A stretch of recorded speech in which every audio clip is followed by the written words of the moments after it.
Let's get this sports podcast party started, all right?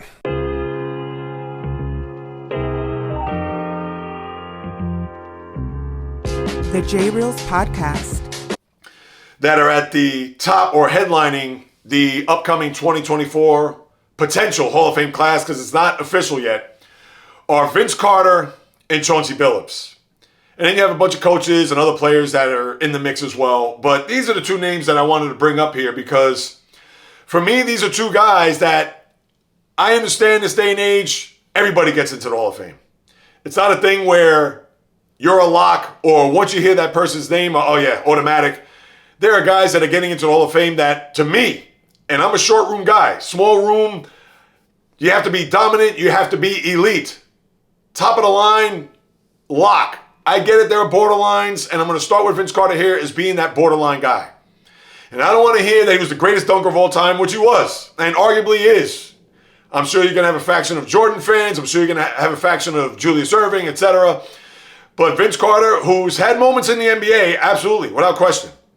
But when I think about a guy that is going to be elite, dominant, and he did have years of dominance, maybe a 4 or 5 year run, never made it to a final, played on a million teams, and I get it, a lot of these players play on several teams. You're not going to have a Tim Duncan or a Kobe Bryant that's going to play one team forever.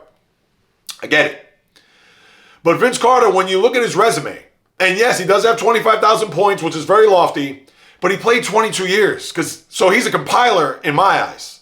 That's number one. The second thing is when you look at his resume, it's not about all-star appearances, which he had 8. And he didn't even make it to an NBA final. I don't even think he made it to a conference final in his career. And that does bode for at least consideration to get into the Basketball Hall of Fame. So take that aside, and then you look at his All-NBA, which to me is the barometer. How many All-NBA nods did he get? And you want to look at more first team.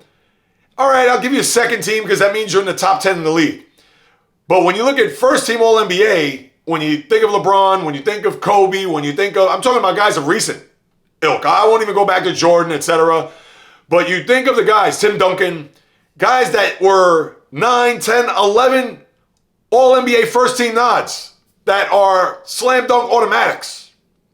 You know how many first team All-NBA nods Vince Carter had? 0. A big donut. How many second team All-NBA nods? 1. And how many All-NBA third team nods? The same. 1. To me, that doesn't exemplify a Hall of Fame career. Because if you're talking Hall of Fame, and people can say, well, not everybody's Kobe, not everybody's Tim Duncan, not everybody's LeBron, not everybody's this guy, that guy, etc. Dwayne Wade. Well, come on, that's the standard. You want to get into the Hall of Fame, you got to get to those numbers, those lofty heights. You can't just give me a second team All-NBA, a third team All-NBA. That's not going to cut it. And the segue to Chauncey Billups. And people could say, well, he won an MVP in the finals, won an NBA championship. All right, that's a good start. He was part of, I believe, 6 or 7 straight conference final teams from his days of Detroit and even Denver. All right, I'll give you that. But even that's not an achievement because to me, conference finals, although that's good, but you got to get NBA finals. Let me get 2 or 3 NBA finals, and Billups has been to 2 NBA finals, as we know, 04 and 05. But for his All-NBA nods, he has 1 second team and 2 third team All-NBA nods, not 1 first team. And I don't know how many thousands of points he had, and remember, he was more of a point guard, a traditional, prototypical point guard, made his other teammates better, especially on that 04 Piston team with Rasheed Wallace, Ben Wallace, Rip Hamilton, etc. And again, he does have that and the hardware on his mantle, but is he a Hall of Famer? I can name a lot of other MVPs that aren't all Hall of Famers. Andre Iguodala comes to mind right now on that 2015 Warrior team. Is that guy a Hall of Famer?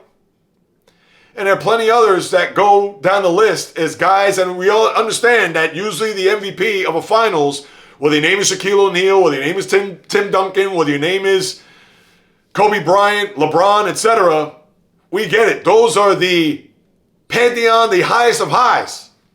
But you do have some that have won Finals MVPs that aren't going to be slam dunk automatic Hall of Famers. And I just gave you two in Billups and Andre Iguodala.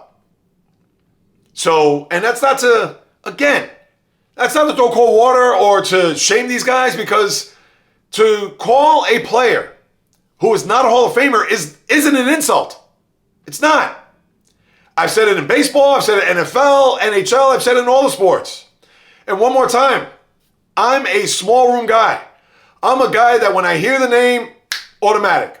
Or if I have to think about it or debate it, maybe he's not a Hall of Famer, but I could say, you know what, maybe I'll put him in. I have to double check and look at the resume, how many all NFL teams, all NBA teams, MVPs, etc.